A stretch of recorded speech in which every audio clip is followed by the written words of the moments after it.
আসসালামু আলাইকুম রহমতুল্লাহি তাআলা ওয়া বারাকাতুহু। মহান আল্লাহ রাব্বুল আলামিনের দরবারে লক্ষ কোটি শুকর। আজকে আমি এমন একটি স্থানে দাঁড়িয়ে আছি, এমন একটি মসজিদে দাঁড়িয়ে আছি, যেই মসজিদটি ইসলামের ইতিহাসের সর্বপ্রথম নির্মিত মসজিদ। সুবহানাল্লাহি ওয়া বিহামদিহি সুবহানাল্লাহিল আযীম। মসজিদটির নাম সকলেরই কম বেশি জানা আছে, মসজিদে কুবা। চলুন জেনে নেই মসজিদে কুবার সংক্ষিপ্ত ইতিহাস।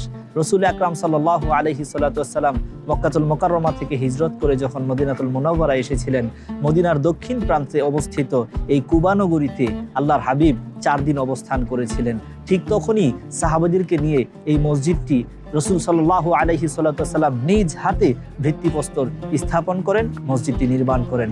শুধু তাই নয়, কোরআনে এই মসজিদের কথা এভাবে এসেছে, আল্লাহ রাব্বুল আলামিন বলেন, লামাসজিদুন উসসিসা আলা তাকওয়া মিন আউয়ালি ইয়াউমিন আহাক্কু আন তাকুমা ফিহি।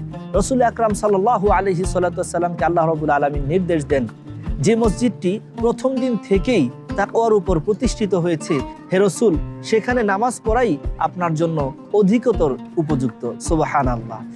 সম্মানিত দর্শক মণ্ডলী, আল্লাহর হাবিব সাল্লাল্লাহু আলাইহি সাল্লাতু ওয়াসসালাম পরবর্তী সময়ে বুখারীর হাদিসে এসেছে, এখানে কখনো ঘোড়ায় চড়ে কখনো বা পায়ে হেঁটে এখানে চলে আসতেন, 2 রাকাত নামাজ আদায় করতেন।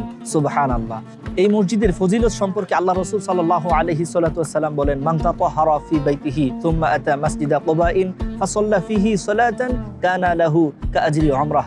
আল্লাহর হাবিব সাল্লাল্লাহু আলাইহি সাল্লাতু ওয়াসসালাম বলেন, যে ব্যক্তি বাড়ি থেকে বের হয়ে মসজিদে কুবায় আসলো, তারপরে 2 রাকাত নামাজ আদায় করলো, আল্লাহ রাব্বুল আলামিন তার আমলনামায় একটি ওমরার সওয়াব দান করবেন। সুবহানাল্লাহি ওয়া বিহামদিহি সুবহানাল্লাহিল আযীম। শুধু দর্শক মণ্ডলী, এখনো লক্ষ লক্ষ মুসলমানগণ যারা ওমরায় আসে, হজে আসে, তারা কিন্তু এখানে এসে 2 রাকাত নামাজ আদায় করে।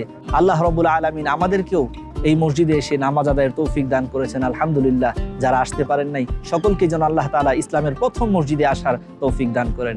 আমিন। আসসালামু আলাইকুম ওয়া রাহমাতুল্লাহি তাআলা ওয়া বারাকাতুহু।